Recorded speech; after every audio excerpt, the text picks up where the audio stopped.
Hello everyone, कैसे हैं आप सभी लोग। आशा है कि आप बहुत बहुत अच्छे होंगे। आज है 15 जुलाई और 15 जुलाई साल 2024 के हरियाणा करंट अफेयर इस वीडियो में हम पढ़ने वाले हैं। आप सभी को राधे राधे, बहुत बहुत नमस्कार मेरे प्यारे दोस्तों। अगर आप लोग मुझसे पढ़ना चाहते हैं सीटी मेंस के लिए प्रॉपर पूरा बैच, तो आप स्टार IQ एप्लीकेशन पे जाइएगा। अगर आपके पास पहले से एप्लीकेशन है तो एक बार से दोबारा से उस एप्लीकेशन को अनइंस्टॉल करके इंस्टॉल कर देना, तो आपको ये बैच नज़र आ जाएगा। अभी भी समय है, मैं कह रहा हूँ आप एन मौके पे लेंगे तो भी कंटेंट है रहेगा। तो प्लीज़ अभी भी समय है, अगर आप सीरियस एस्पिरेंट हैं तो पढ़ लीजिएगा। कंटेंट बहुत ज़्यादा है, एक बार पढ़ना है, दो दो बार पढ़ना है, रिवाइज करना है, ठीक है। तो आप लोग प्लीज़ इस बैच को लेके अगर सीरियस हैं तो आपके जीवन का ये लास्ट ही बैच होगा, फिर दोबारा बैच और लेने की नीड पड़ेगी नहीं आपको। पसई आर्द्र भूमि हरियाणा के किस जिले में स्थित है? तो इस सवाल का ठीक जवाब जो दिया था आप लोगों ने वो था गुरुग्राम, यानी कि ऑप्शन नंबर सी इस सवाल का परफेक्ट था। गुड़गांव या गुरुग्राम कह सकते हो आप लोग, यहाँ पे स्थित है। और गुरुग्राम जिसका नया नाम 2016 में हो गया था ये। और हरियाणा का 22 जिलों में से एक तो खैर ठीक है, पर महत्वपूर्ण पक्षी और जैव विविधता के लिए जाना जाता है। साहिबी नदी के पूरा प्रणाल में एक स्थित है ये। 2001 में पक्षी अवलोकन स्थल के रूप में इसको खोजा गया था। वैसे ऑफिशियली कोई ये वेटलैंड साइट नहीं है, मतलब जैसे वेटलैंड साइट में हरियाणा के सुल्तानपुर और भिंडावास को वेटलैंड साइट घोषित किया जा चुका है, पर वैसे ही आर्द्र भूमि है। आर्द्र भूमि का मतलब होता है नमी वाली जमीन जहाँ पे प्रवासी पक्षी आ सके। उनमें से सुल्तानपुर और भिंडावास, सुल्तानपुर नेशनल पार्क और भिंडावास वन्य जीव अभ्यारण्य, ठीक है। क्या आप मुझे कमेंट में बता सकते हैं वर्तमान में हमारे भारत में वेटलैंड साइट टोटल कितनी हो गई है? जैसे वेटलैंड डे कब मनाते हैं हम लोग? 2 फरवरी को मनाते हैं। और भारत में पहली वेटलैंड साइट कब आई थी? 1982 के अंदर आई थी। 1982 के अंदर 81 में घोषणा हुई थी, 82 में आई थी। और कौन कौन सी आई थी? एक तो आई थी चिल्का लेक जो उड़ीसा में पड़ती है, एक आई थी कौन सी, Keoladeo national park. Keoladeo national park, और केवलादेव नेशनल पार्क कहाँ पे? ये राजस्थान के अंदर है। 1861 ग्राम पंचायतों को SC BC चौपालों की मरम्मत या अधूरी पड़ी चौपाल को पूरा करने के लिए अनुदान के तौर पर अभी हाल ही में हरियाणा सरकार ने कितने करोड़ रुपए जारी किए हैं? तो हरियाणा सरकार ने टोटल 118.47 करोड़ रुपए जारी किए हैं। मुख्यमंत्री ने ग्राम पंचायतों को बड़ी सौगात दी है, जिसमें से 1861 ग्राम पंचायत को SC BC चौपाल की मरम्मत या अधूरी पड़ी चौपालों को पूरा करने के लिए 118.47 करोड़ रुपए जारी किए हैं। और के साथ साथ मैंने आपको लास्ट सेशन में बताया था कि ग्राम पंचायतों में जो पूर्व सरपंच थे ना, उनका मानदेय भी है हरियाणा के अंदर बढ़ाया गया है। तो ये पॉइंट आप लोगों को छोटे छोटे होते हैं, पर जरूर इन चीज़ों को जो है ना याद कर लेने चाहिए। अच्छे अच्छे सवाल यहाँ से बन जाया करते हैं, ठीक है। और इसके अलावा ना हरियाणा में एक और चर्चा भी तेज है, और वो चर्चा ये है कि हरियाणा के अंदर हांसी को भी डिस्ट्रिक्ट बनाया जाएगा, ठीक है। तो ये भी याद रखना, गोहाना की तो पहली बात चली रही थी, इसको भी डिस्ट्रिक्ट बनाया जाएगा। इसके अलावा बजट में इस बार ये कहा गया था कि हरियाणा ने 10,000 और इससे ज़्यादा की आबादी वाले जितने भी गांव हैं ना, इनको किस योजना के तहत एड ऑन किया जाएगा? इन सभी को महाग्राम योजना के अंदर एड ऑन किया जाएगा, जिसमें सीवर लाइन सिस्टम है वो बिछा दी जाती है।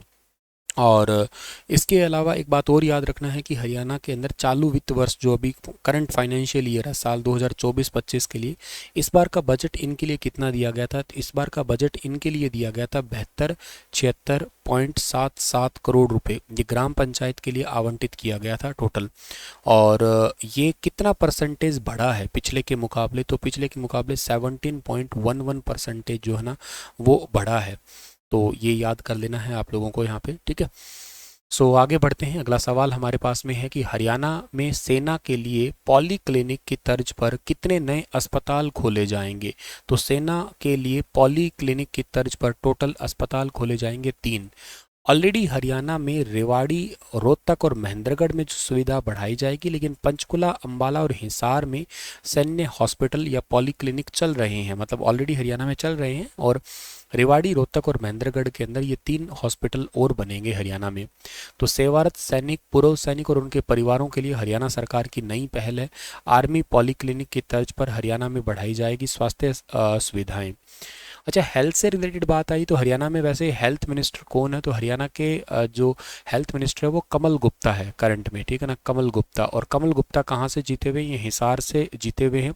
इनके पास में सिविल एविएशन डिपार्टमेंट भी है, ये भी याद रखना। सिविल एविएशन से याद आया मुझे, 15 अगस्त से हरियाणा के अम्बाला में भी फ़्लाइट है वो स्टार्ट हो जाएगी। हिसार में 1 अगस्त से बात है, लेकिन अभी तक उसकी कोई और अपडेटेड न्यूज़ है नहीं। पहले की न्यूज़ के अकॉर्डिंग 1 अगस्त है। अम्बाला के लिए आज अपडेटेड न्यूज़ है कि 15 अगस्त से यहाँ पे लोकल फ़्लाइट है वो स्टार्ट हो जाएगी, मतलब इंडिया के अंदर एक सिटी को दूसरी सिटी से जोड़ने के लिए। इसके अलावा हरियाणा के अंदर जो इस बार का बजट आया था ना, उस बजट के अंदर निरोगी योजना के चलते हुए टोटल लगभग मतलब 20 फरवरी 2024 तक 46.30 लाख अभ्यर्थियों के स्वास्थ्य जांच जो है ना की गई है, और इसमें से बहुत सारे लैब टेस्ट वगैरह भी किए गए हैं। बजट भी हमारा अच्छा खासा जो है ना हेल्थ के लिए दिया गया है। जैसे कि टोटल देखा जाए तो बजट हमारा कितना बजट इस बार के लिए 24-25 के लिए जो स्वास्थ्य का बजट है ना वो अलॉट किया गया है कितना 9579.16 करोड़, जो पिछले साल के मुकाबले लगभग 23.89% का ग्रोथ है। 23.89% की ग्रोथ है, तो ये परसेंटेज ग्रोथ है, आप लोग ज़रूर याद कर लेना, काम आएगी आप लोगों को ऐसे छोटे छोटे सवाल जो होते हैं वो, ठीक है। और इसके अलावा एक बात और याद रखना है आप लोगों को कि हरियाणा के अंदर जितनी भी बीमारी है जो दुर्लभ बीमारी है, उन दुर्लभ बीमारी वालों को भी हरियाणा में पेंशन दी जाती है। और इसके अलावा एक निरोगी योजना है, इसमें 5 लाख रुपए तक का इलाज मिलता है किनको 1,80,000 जिनकी सालाना इनकम है। मान लो जिनकी 3 लाख रुपए तक इनकम है तो उनको 1,500 रुपये साल के देने होंगे, वो भी इस योजना का लाभ उठा सकते हैं। हरियाणा सरकार ने अभी रिसेंटली जो है ना अनुकंपा नियुक्ति नीति का नाम बदल के क्या कर दिया, इसका नाम बदल के कर दिया वीर शहीद सम्मान योजना।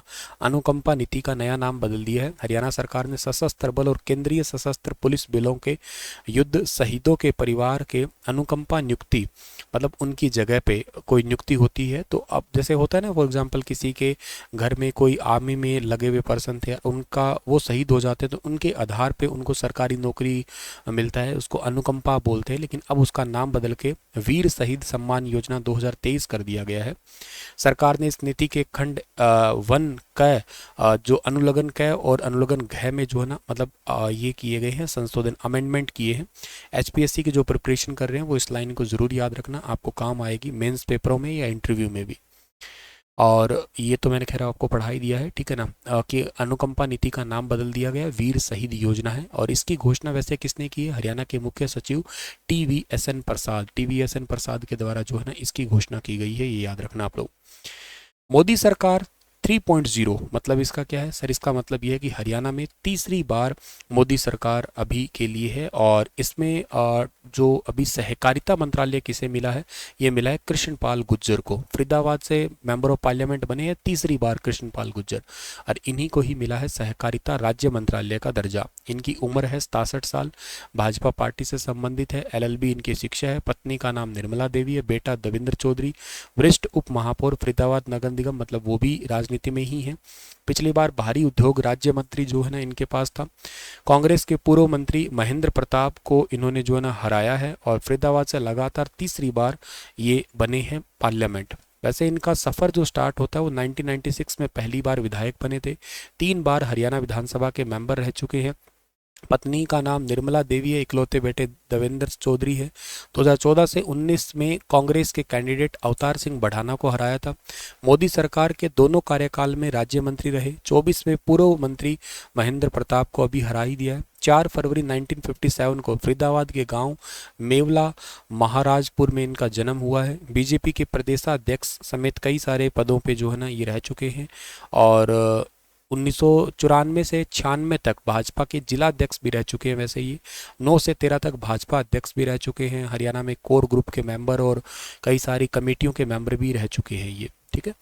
चलो आज का सेशन इतना ही है, और आपके लिए एक सवाल छोड़ के जा रहा हूँ, वो है कि किसने शेख चिल्ली की मृत्यु के बाद एक मकबरा बनवाया जिसे हरियाणा का ताजमहल भी कहा जाता है। बताना इस पर्टिकुलर सवाल का सही जवाब क्या होगा। और जो बच्चे एनटीटी या ईसीसीई के कोर्स करना चाहते हैं तो अभी राजस्थान और हरियाणा में भी काफ़ी पोस्ट आने वाली है अपकमिंग, तो आप इस व्हाट्सअप नंबर पे कमेंट ना करना, इस व्हाट्सअप नंबर पे पूछ लेना सीरियस एस्पिरेंट हो तो, ठीक है। चलिए थैंक यू सो मच, हंसते मुस्कुराते रहना, राधे राधे।